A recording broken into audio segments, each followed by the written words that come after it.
اور علی و اولاد علی صلوات اللہم صلی علی محمد وعلی محمد برائے تشریف آوری رحمت للعالمین و امیر المؤمنین و سیدۃ النساء العالمین و ائمۃ الطاہرین باواز بلندتر صلوات اللہم صلی علی محمد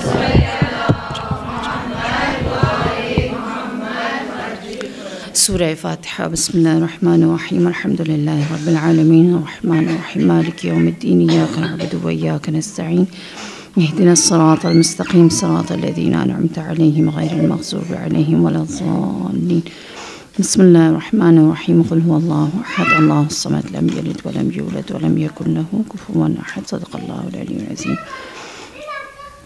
اللهم اغفر للمؤمنين والمؤمنات والمسلمين والمسلمات الأحياء منهم والأموات تابع بيننا وبينهم بالخيرات إنك مجيب دعوات إنك على كل شيء قدير صلوات الله وسلم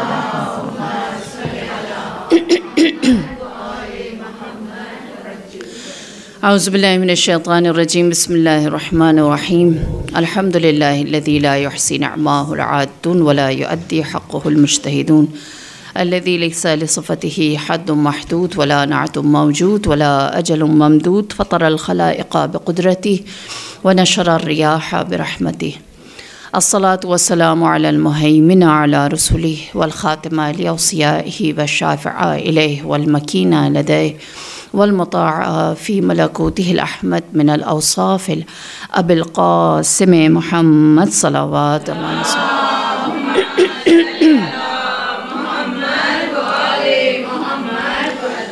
وعلى أهل بيته الطيبين الطاهرين المعصومين المظلومين سيما بقية الله في أرض روحي وأرواح العالمين لتراب مقدمه فداه أما بعد فقد قال الله تبارك وتعالى في القرآن المجيد والفرقان الحميد وهو قوله الحق بسم الله الرحمن الرحيم إنا أرسلنا نوحا إلى قومه أن أنذر قومك من قبل أن يأتيكم عذاب أليم صلوات الله وسلم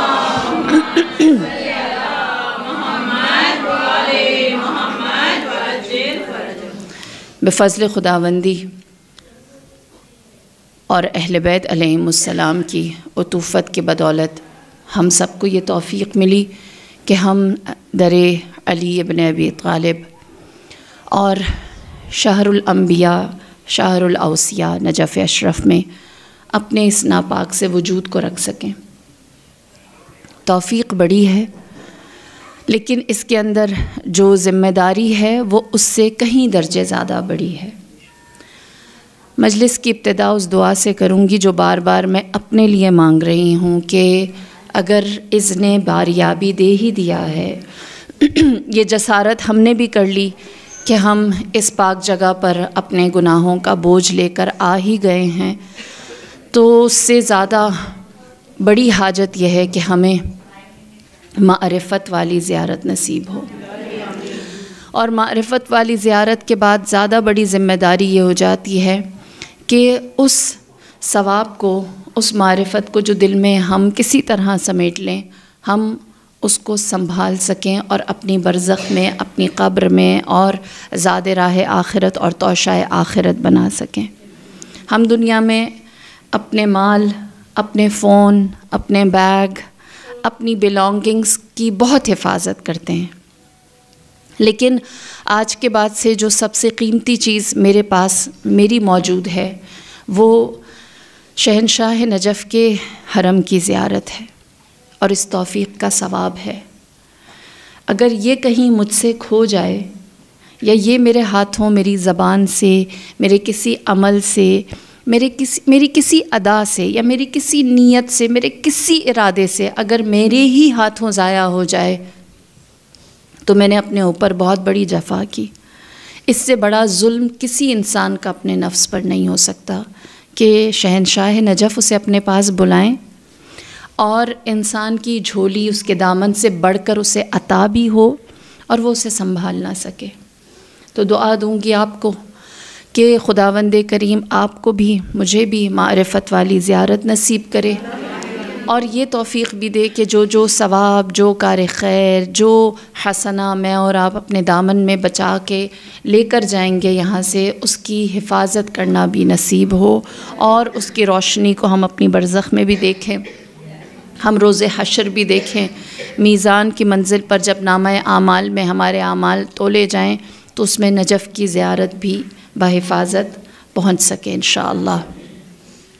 البتہ یہ ایام اربعین جو ہم گزار رہے ہیں، اربعین امام حسین ہے۔ دیکھیے خداوند کریم نے 40 کے عدد کو اپنے نزدیک بہت محبوب سمجھا ہے، اور وہ ہمیشہ 40 کے عدد کے ذریعے سے انسان کو یا نوازتا ہے، یا عطا کرتا ہے، یا قبول کرتا ہے۔ چھوٹی سی مثال حدیث ہے، شیخ صدوق کی کتاب ہے الخصال، آپ کو کبھی وقت ملے ضرور اس کا مطالعہ کریں، الخصال۔ اس میں ایک روایت ہے، نبی خدا فرماتے ہیں جب کوئی انسان بالغ ہو جاتا ہے، سن بلوغت کو پہنچتا ہے، تو خدا اس کے لیے تمام واجبات اور محرمات کو، حلال اور حرام چیزوں کی جزا اور سزا کو لکھنا شروع کرتا ہے۔ جس طرح سے انسان کو ثواب ملتا ہے اسی طرح سے عذاب کا سلسلہ بھی شروع ہو جاتا ہے۔ لہٰذا چاہے ایک بالغ بچہ ہو یا بچی ہو، جب وہ پہلا گناہ کرتا ہے تو ملائکہ حیران ہوتے ہیں اور کہتے ہیں پروردگار جس نے تیری نیکی کی اس نے تیری معصیت کی، تو اللہ کہتا ہے کہ اس کے اوپر پردہ ڈال دو، اپنے پروں کو پھیلا دو کہ اس کا یہ عمل کسی اور کو نظر میں نہ آ سکے، لہٰذا وہ اپنے پروں کو ڈال دیتے ہیں، یہاں تک کہ وہ بندہ دوسرا گناہ کرتا ہے، ملائکہ دوسری دفعہ حیرت زدہ ہوتے ہیں، یہاں تک کہ تیسری دفعہ گناہ کرتا ہے، ملائکہ تیسری دفعہ حیرت زدہ ہوتے ہیں، اللہ سے پوچھتے ہیں، اور تینوں دفعہ خدا یہ جواب دیتا ہے کہ اس گناہ پر پردہ ڈال دو، یہاں تک کہ خدا انسان کے پہلے 40 گناہوں کے اوپر پردہ پوشی کرتا ہے، اسے عفو و بخشش دیتا ہے، وہ ستار العیوب ان کو ڈھانپ لیتا ہے، اور جب وہ 40 گناہ کر کے بھی خدا کی مغفرت کو قبول نہیں کرتا، وہ ستار العیوب جو گناہوں کو ڈھانپ رہا ہے اس کو کافی نہیں سمجھتا، تو پھر خداوند کریم کہتا ہے کہ اب اس کو میری درگاہ میں نافرمانی کی عادت ہو چکی ہے، اب اگر یہ کوئی گناہ کرے تو یہ اس سے سہون سرزد نہیں ہوا، یعنی بھول کر اس نے نہیں کیا، اب یہ اس کی عادت بن چکی ہے۔ تو ہمارے اور اللہ کے درمیان جو 40 کا عدد ہے یہ مختلف صورتوں میں ہمیشہ رہتا ہے، البتہ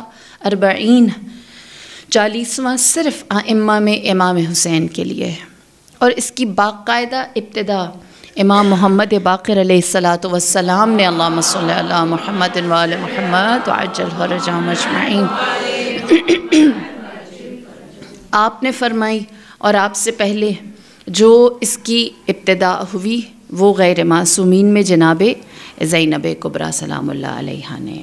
آپ سب جانتے ہیں کہ کربلا سے واپسی پر، شام سے واپسی مدینے پہنچنے کے راستے پر جناب زینب نے امام زین العابدین سے سوال کیا اگر اذن ہو تو ہم کربلا سے ہوتے ہوئے جانا چاہتے ہیں، لہٰذا ایک دن کا قیام کیا، اور جس دن بیبیاں کربلا ایک دن مقیم ہوئیں، زوار بنی، پہلا قافلہ جو کربلا میں اترا وہ جناب زینب کبریٰ کی سالاری میں تھا۔ اس کے بعد امام زین العابدین کی حیات آپ جانتے ہیں نظر بندی میں تھی، یزید نے آپ کی زندگی کے اگلے 35 سالوں کو انتہائی سختی کے ساتھ آپ کے تمام جتنی بھی ایکٹیویٹیز تھیں ان کو بہت سختی سے مانیٹر کیا، آپ کو سفر میں رکھا، اسی لیے امام زین العابدین نے تعلیمات کربلا کو دعاؤں کی صورت میں پہنچایا۔ البتہ امام زین العابدین کے بعد جو زمانہ اموی حکومت کے یا اموی سلطنت کے زوال کا تھا، یزید کی اولاد یزید کے بعد سلطنت کو، حکومت کو نہیں سنبھال سکی، تو اس وقت سے امام نے فائدہ اٹھاتے ہوئے کربلا کی جانب سفر 40 کی باقاعدہ ابتدا کی۔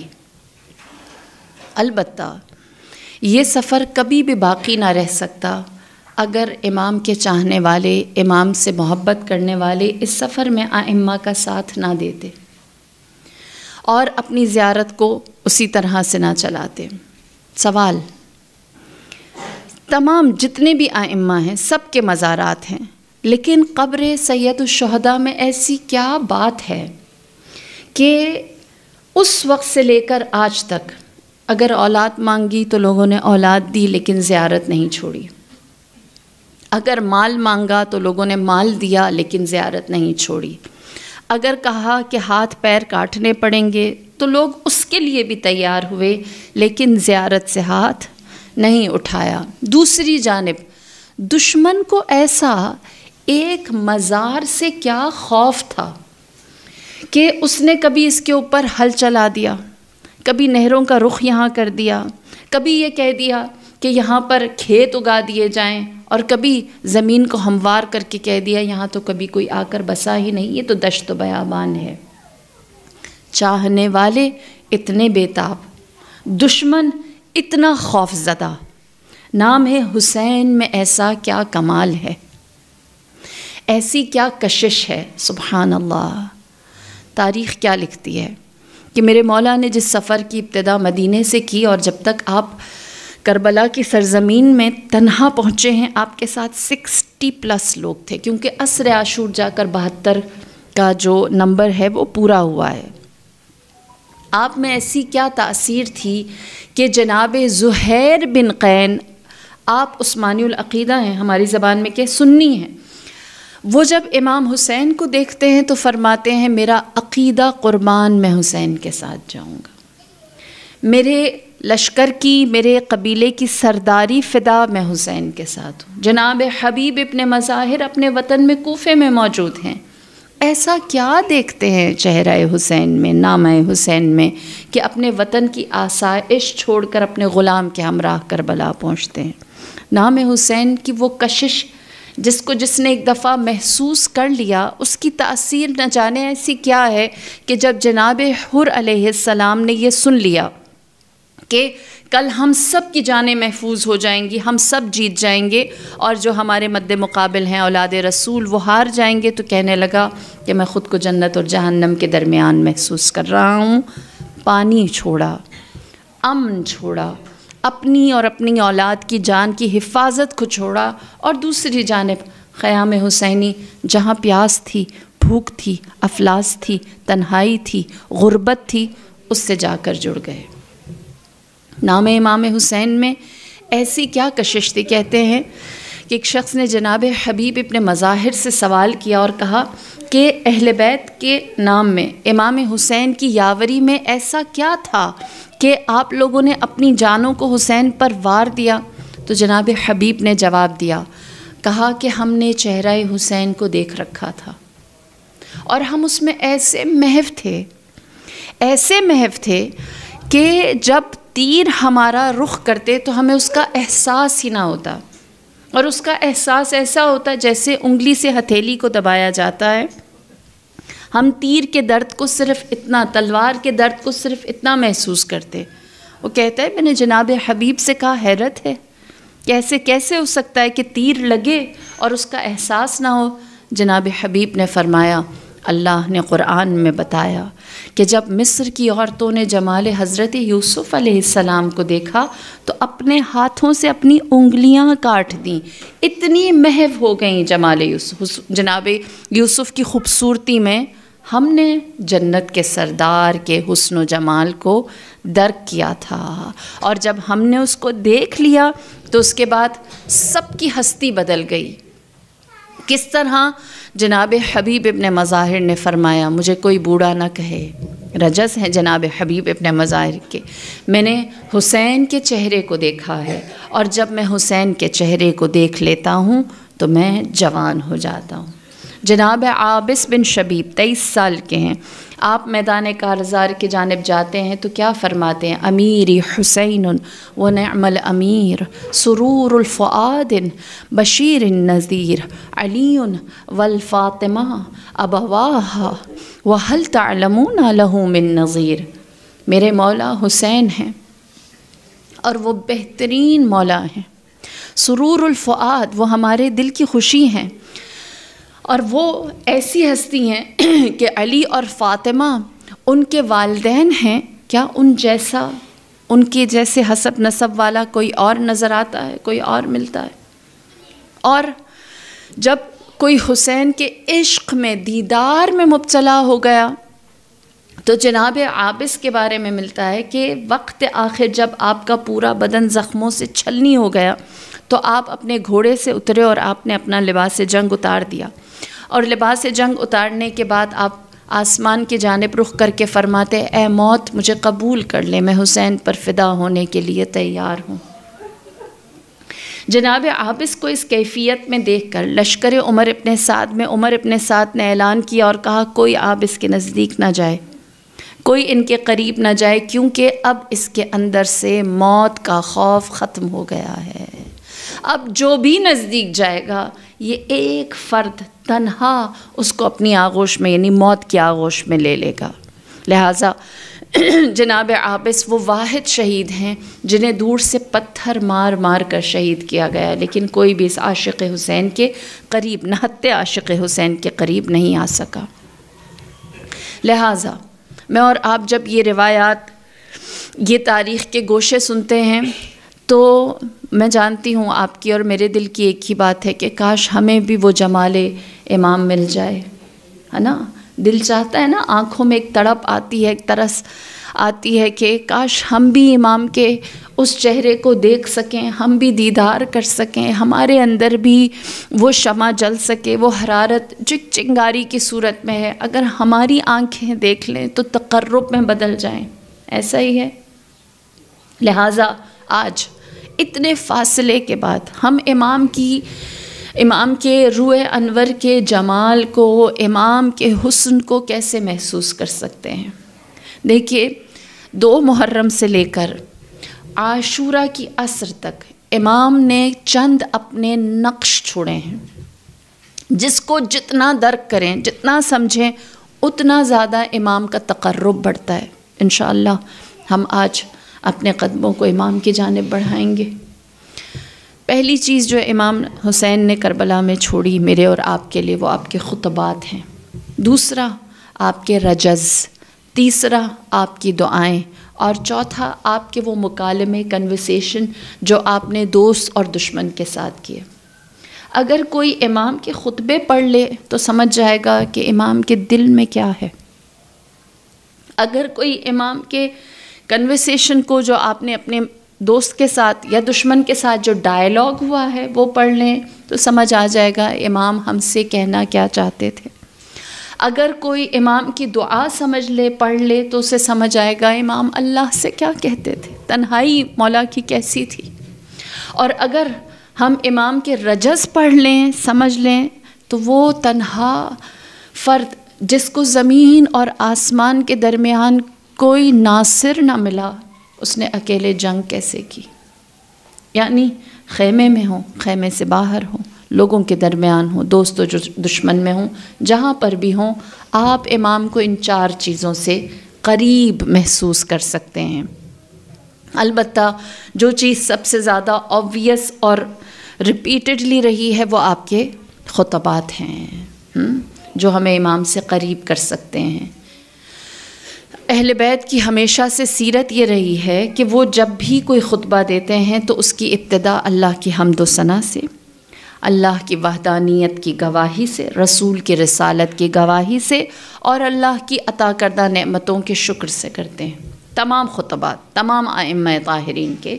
اور اس کے بعد جو امام نے اپنے پہلے خطبے کا عنوان رکھا وہ آپ نے اپنا تعارف تھا، جو آپ نے لوگوں کے سامنے رکھا اور اپنی 3 خصلتیں بتائیں. آپ نے فرمایا اکرمتنا بالنبوہ وعلمتنا بالقرآن وفقہنا فی الدین. فرمایا اللہ نے ہمیں 3 خصلتیں دی ہیں. پہلی چیز یہ کہ اس نے ہمیں نبوت سے عزت اور تکریم دی ہے.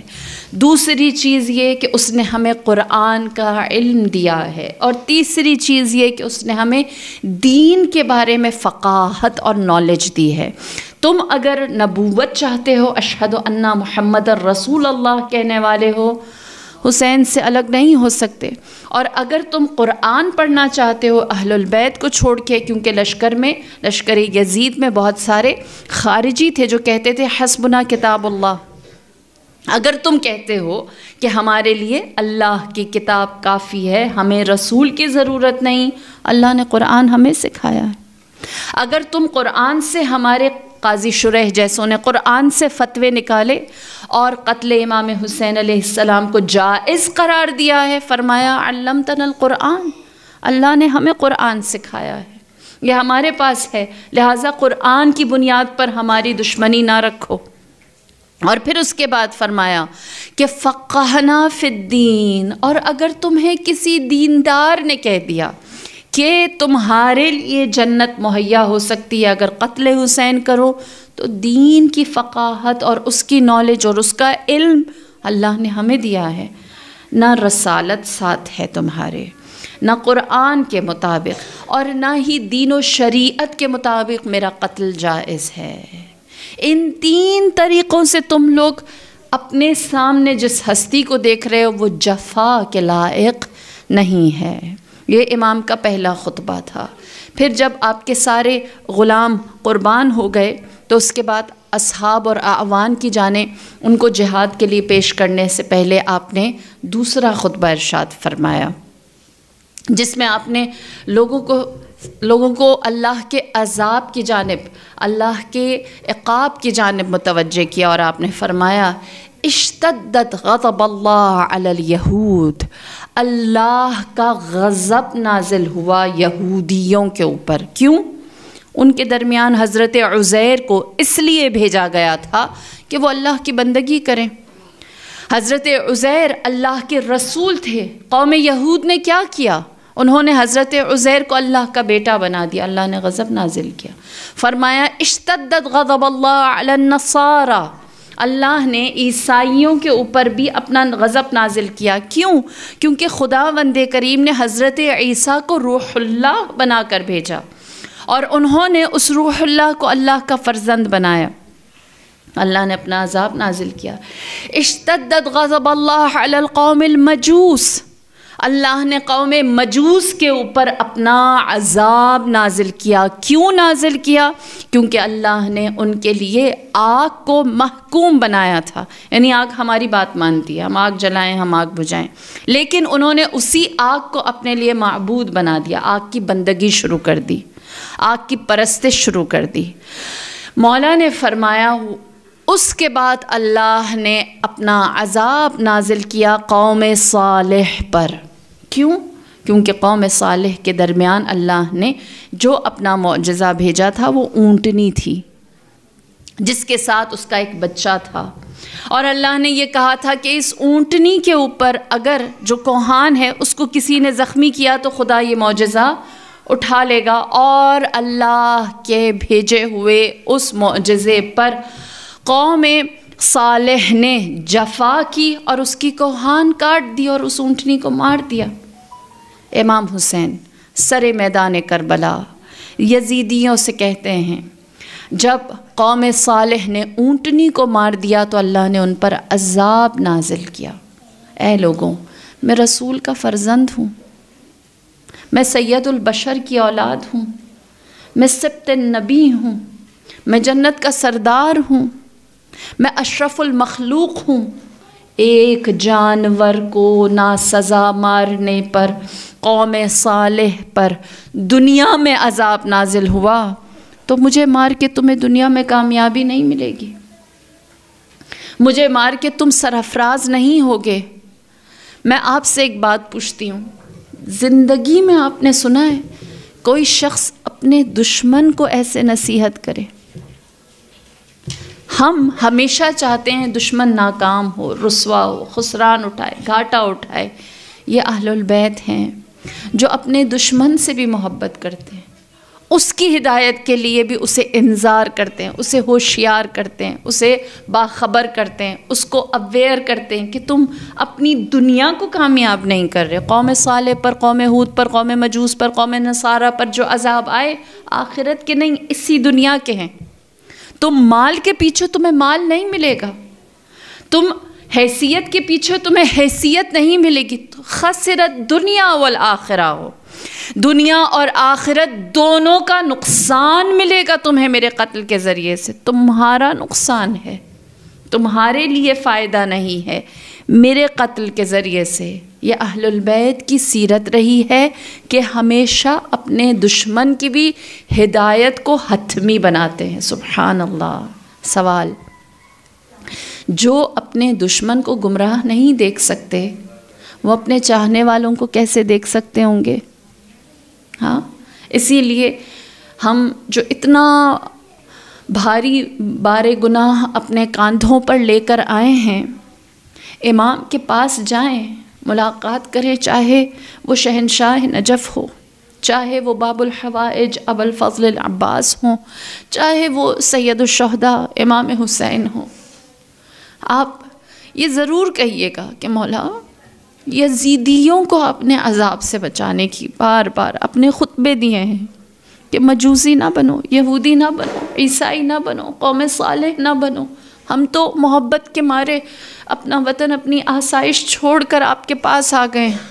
ہم پھر بھی اگر عذاب میں مبتلا ہو گئے، ہم پھر بھی اگر بھارے گناہوں کا بوجھ اپنے کاندھے پر لے کر واپس چلے گئے، تو مولا پھر ہم سے زیادہ خسران والا کون ہوگا جس کے پاس حسین جیسا سید و سردار ہو لیکن وہ دنیا اور آخرت کی کامیابی حاصل نہ کر سکا ہو۔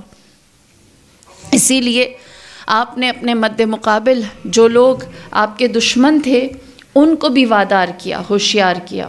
پھر اس کے بعد جب آپ کے تمام اصحاب اپنی جانیں دے بیٹھے، آپ کے اعوان جان قربان کر بیٹھے، تو آپ نے اپنا تیسرا خطبہ ارشاد فرمایا بنی ہاشم کی جنگ سے پہلے۔ سبحان اللہ۔ حمید بن مسلم ہے اس خطبے کو نقل کرنے والا، وہ کہتا ہے کہ حسین کے اوپر پیاس کی شدت زیادہ تھی، اسی لیے آپ کا خطبہ، آپ کے الفاظ زیادہ تأثیر کر رہے تھے، زیادہ اثر رکھتے تھے۔ امام نے قوم اشقیاء کو مخاطب کیا اور فرمایا ٹھہر جاؤ، میرے قتل میں جلدی نہ کرو، اپنے نفسوں کو ملامت کرو، ہوشیار ہو جاؤ، کیونکہ شاید تم بھول گئے کہ میں کون ہوں۔ آپ نے فرمایا کیا میں وہی نہیں ہوں جس کے بارے میں رسول خدا نے فرمایا تھا کہ یہ مجھ سے ہے اور میں اس سے ہوں؟ کیا جناب حمزہ سید الشہداء ہم میں سے نہیں ہیں؟ کیا علی مرتضیٰ نور المجاہدین ہم میں سے نہیں ہیں؟ پھر آپ نے سوال کیا، فرمایا کیا جعفر طیار جو 2 پروں سے پرواز کرتے ہیں وہ ہم میں سے نہیں ہیں؟ پھر آپ نے فرمایا کہ جس کو اللہ کے رسول نے جنت خواتین کی سردار بنایا جنت میں، کیا وہ میری ماں نہیں ہے؟ پھر آپ رک گئے اور آپ نے دشمن کی صفوں کو بغور دیکھا اور فرمایا میں دیکھ رہا ہوں تمہارے درمیان ہم بنی ہاشم میں سے کوئی نہیں ہے، البتہ اصحاب رسول موجود ہیں۔ میری جان قربان میرے مولا پر۔ فرمایا اگر میری بات کا یقین نہیں کرتے، اصحاب کو مانتے ہو، جاؤ اصحاب سے پوچھو، وہ تصدیق کریں گے میں سچ بولتا ہوں۔ فرمایا جناب جابر سے پوچھو، وہ میری بات کی تصدیق کریں گے۔ جناب ابو سعید خدری سے پوچھو، وہ بتائیں گے میں سچ بولتا ہوں۔ جناب زید بن ارقم سے پوچھو، وہ بتائیں گے میں سچ بولتا ہوں۔ تم صحابی کو مانتے ہو؟ جناب انس بن مالک سے پوچھو، وہ بتائیں گے میں سچ بولتا ہوں کہ میں تمہارے نبی کا نواسا ہوں، میں جنت کی سردار فاطمۃ الزہرا کا بیٹا ہوں، میں نور المجاہدین علی ابن ابی طالب کا فرزند ہوں، جعفر طیار ہم میں سے ہیں، جناب حمزہ ہم میں سے ہیں، لہٰذا تم کسی اور کا نہیں، اساس اسلام کا قتل کرو گے۔ کہتے ہیں کہ لوگوں کے دلوں پر اثر نہ ہوا، یہاں تک کہ امام نے بنی ہاشم کو بھی مبارزے کے لیے بھیجنا شروع کیا، اور اس کے بعد وہ مرحلہ آیا جب جنت کا سردار زمین اور آسمان کے درمیان تنہا رہ گیا۔ روایت ہے جب آپ آخری ملاقات امام زین العابدین علیہ السلام سے کرتے ہیں، ان کے خیمے سے باہر آتے ہیں، گھوڑے پر سوار ہوتے ہیں، آپ قوم اشقیاء کے اوپر نظر کرتے ہیں، فرماتے ہیں اسمعوا کلامی ولا تستعجلوا فی قتلی حتی اعظکم، اے لوگوں میری بات سنو، اسمعوا کلامی، میرے کلام کو سنو، ولا تستعجلوا فی قتلی، میرے قتل میں جلدی نہ کرو۔ کیوں؟ فرماتے ہیں حتی اعظکم، تاکہ میں تمہیں نصیحت کر سکوں۔ دنیا کا کوئی مظلوم، کوئی تنہا آخری لحظے اپنے دشمن کو واعظ و نصیحت نہیں کرتا سوائے زہرا کے لال کے، سوائے زہرا کے لال کے۔ جس کے سینے میں ہدایت ہے نا، وہ دوسروں کو ہدایت ہی دیتا ہے۔ جس کے دل میں نور ہے وہ دوسروں کو نور ہی دیتا ہے۔ اسی لیے فرمایا کہ رک جاؤ تاکہ میں نصیحت کر سکوں، واعظ کر سکوں۔ میں تھوڑی دیر رک کر آپ سے ایک بات کہوں، جو امام کے مد مقابل تھے انہوں نے امام کی نصیحت نہیں سنی، قبول نہیں کیا، بات نہیں مانی، بلا دیا۔ میں آپ کے سامنے بیان کروں گی، آپ نے نہیں بھلانا، آپ نے فراموش نہیں کرنا۔ یہ زکیہ نہیں بول رہی، یہ کوئی ذاکرہ نہیں بول رہی، یہ کلام امام ہے جو پہنچایا جا رہا ہے آپ کے کانوں تک، اور انشاءاللہ اس کی گونج آپ کے دل میں بھی رہے گی اور آپ کی نسلوں میں آپ منتقل کریں گی اپنی پاک تربیت سے انشاءاللہ۔ امام نے فرمایا میں بات کرتا ہوں تمہارے کانوں سے ٹکراتی ہے، تمہارے دلوں میں نہیں جاتی۔ فرمایا کیوں؟ کیونکہ تم نے حرام کھا رکھا ہے، اس مال حرام نے میرے پاک ذکر کو تمہارے دل میں اترنے نہیں دیا۔ اللہ اپنے آپ کو حلال و حرام کا پابند کر دو، حلال کو انجام دو، حرام سے اپنے آپ کو دور رکھو۔ امام حسین کا آخری خطبہ حلال محمد حلال الی یوم القیامہ ہے۔ امام حسین کا آخری خطبہ حرام محمد حرام الی یوم القیامہ ہے۔ اور یہ خطبہ یہاں تمام ہوا، اور یہ خطبہ یہاں ٹھہر گیا، مکمل نہیں ہوا، پورا نہیں ہوا۔ جانتے ہیں کیوں؟ کیونکہ اس کی تکمیل ظہور امام زمانہ ہے۔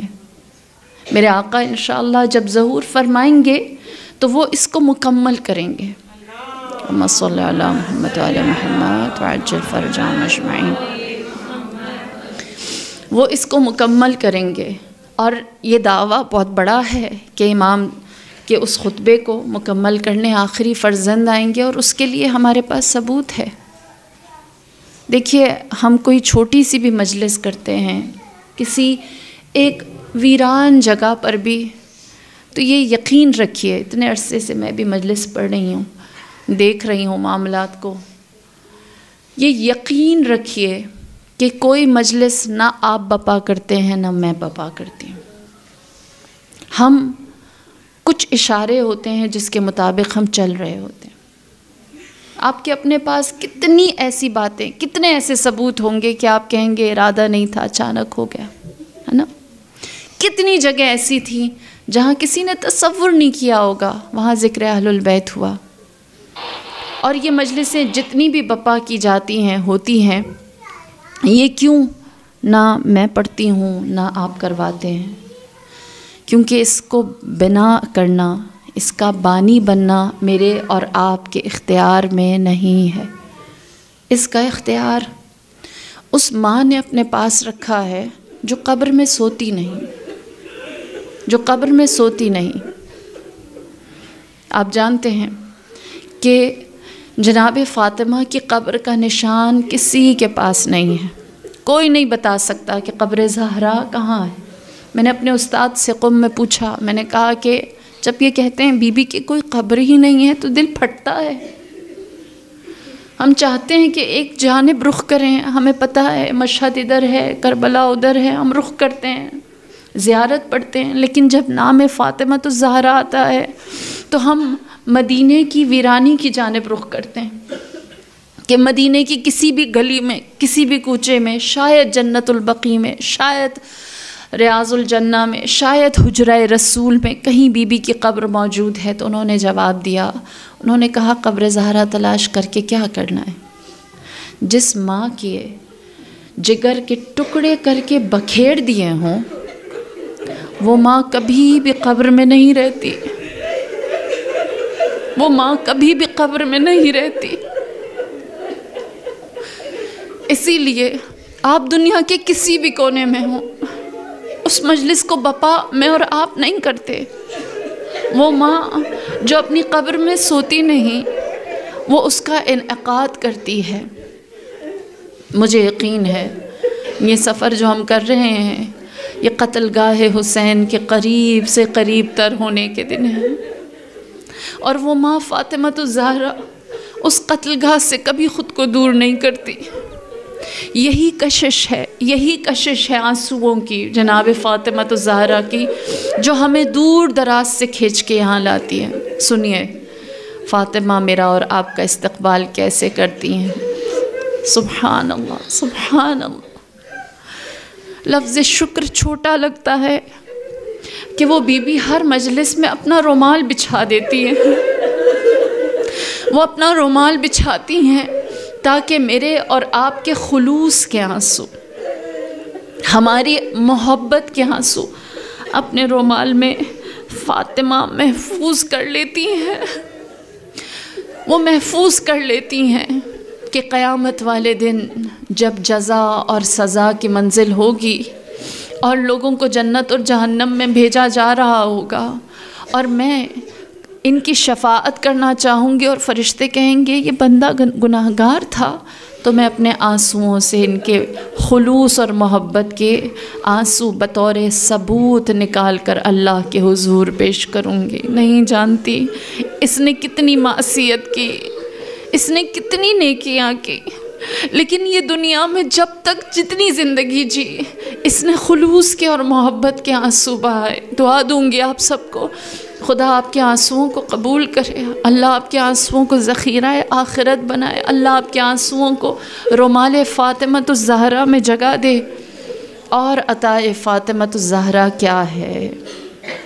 آپ میری یہ بات حدیث ہے، یاد رکھیے گا ہمیشہ ہمیشہ، بالخصوص اس سفر میں۔ روایت ہے کہ جناب فاطمہ روز حشر اپنے شیعوں کو اور اپنے محبوں کو ان کے چہروں سے پہچانیں گی، ان کے چہروں سے پہچانیں گی۔ آپ کا یہ چہرہ میری اور آپ کی دید میں نہیں ہے۔ ہم زائر قبر حسین ہیں اور فاطمہ ہمارے چہرے کو دیکھتی ہیں۔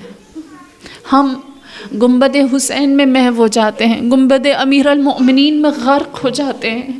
ہم اطراف حرم میں رہتے ہوئے یہاں اپنے آپ کو امام کے عشق میں گم کر دیتے ہیں، اور بی بی ہمارے چہروں کو پڑھ پڑھ کے روز جزا یاد کریں گی۔ دعا دوں گی آپ کا چہرہ نگاہ فاطمہ الزہرا میں رہے، نگاہ فاطمہ الزہرا میں آپ کا چہرہ محفوظ رہے۔ وہ جو جب جنت میں داخل ہونے لگے بی بی، آپ کو نام سے پکار کے، آپ کا چہرہ پکار کے آپ کو اپنے ساتھ بطور زوار قبر علی ابن ابی طالب، بطور زوار قبر حسین، بطور زوار قبر ابو الفضل العباس اپنے ساتھ بہشت میں لے کر جائیں۔ بس آخری مصائب کے چند جملے۔ روایت ہے جناب نافع بن حلال کہتے ہیں شب عاشور میں نے دیکھا سید الشہداء سوئے قتل گاہ گئے، میں بھی مولا کے ساتھ ساتھ چل دیا۔ مولا نے مجھ سے کہا اے نافع آؤ میں تمہیں اس قتل گاہ میں دکھاؤں، کل کس کس پر کیا کیا ستم ہونے والے ہیں۔ مولا نے قتل گاہ جناب قاسم دکھائی، فرمایا یہاں قاسم کے تن کو پارا پارا کیا جائے گا۔ ایک مقام دکھایا اور فرمایا یہاں پر اون و محمد کو شہید کیا جائے گا۔ ایک مقام دکھایا اور فرمایا یہاں میرے علی اصغر کے گلے پر تیر لگے گا۔ فرمایا ایک مقام دکھایا اور فرمایا یہاں میرے علی اکبر نے ایڑیاں رگڑنی ہیں۔ ایک مقام آیا جہاں پر امام حسین بیٹھ گئے اور شدید گریہ کرنے لگے۔ جناب نافع کہتے ہیں میں نے سوال کیا مولا یہ کون سی جگہ ہے؟ فرمایا یہ میری قتل گاہ ہے، یہ میری ذبح گاہ ہے، یہاں مجھے ذبح کیا جائے گا۔ میں نے کہا مولا نہ اکبر پر گریہ کیا، نہ قاسم پر گریہ کیا، نہ اون و محمد، نہ علی اصغر، آپ اپنی قتل گاہ پر گریہ کر رہے ہیں۔ تو میرے مولا نے فرمایا یہاں میری ماں فاطمہ آئی ہے، یہاں میری ماں فاطمہ آئی ہے، وہ یہاں موجود ہر کنکر، بنجر، پتھر کو، ہر سخت چیز کو اس زمین سے ہٹاتی ہیں کہ میرا فرزند گھوڑے سے زمین پر گرے گا، میرا لال گھوڑے سے زمین پر گرے گا۔ اللہ آپ کی اولادوں کو سلامت رکھے، اللہ آپ کو اولاد کی آزمائش میں مبتلا نہ کرے۔ فاطمہ الزہرا سرزمین کربلا کو صاف کرتی ہیں۔ میرے مولا نے فرمایا یہاں میری ماں زہرا اپنا دامن پھیلائے۔ بس زیارت ناہیہ کے چند جملے امام زمانہ زیارت ناہیہ میں فرماتے، میرا سلام اس شہید پر جو دوڑتے ہوئے گھوڑے سے گرا، اور جب کو وہ دوڑتے ہوئے گھوڑے سے گرا تو اس کا لاشا نہ زین فرس پر تھا نہ سرزمین کربلا پر تھا، تیروں پر لاشا معلق تھا۔ ہاتھ جوڑ کر کہوں گی اے فاطمہ، دامن پھیلا رہا، اس ماں کا دامن پھیلا رہا، لیکن دامن تک حسین نہ پہنچے، تیروں پر لاشا معلق رہا۔ اے مظلوم کربلا، تیری مظلومیت پر تیرے زائر عزادار قربان۔ اللہ لعنت اللہ علی القوم الظالمین۔ وسيعلم الذين ظلموا أي منقلب ينقلبون إنا لله وإنا إليه راجعون۔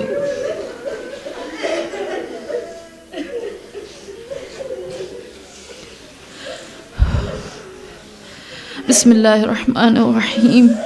اللہم ادخل علی اہل القبور السرور، اللہم اغن کل فقیر، اللہم اشبع کل جائع، اللہم اکس کل عریان، اللہم اقض دین کل مدین، اللہم فرج عن کل مکروب، اللہم رد کل غریب، اللہم فک کل اسیر، اللہم اصلح کل فاسد من امور المسلمین، اللہم اشف کل مریض، اللہم سد فقرنا بغناک وغیر سوء حالنا بحسن حال واغننا من الفقر انک علی کل شیء قدیر، آمین یا رب العالمین۔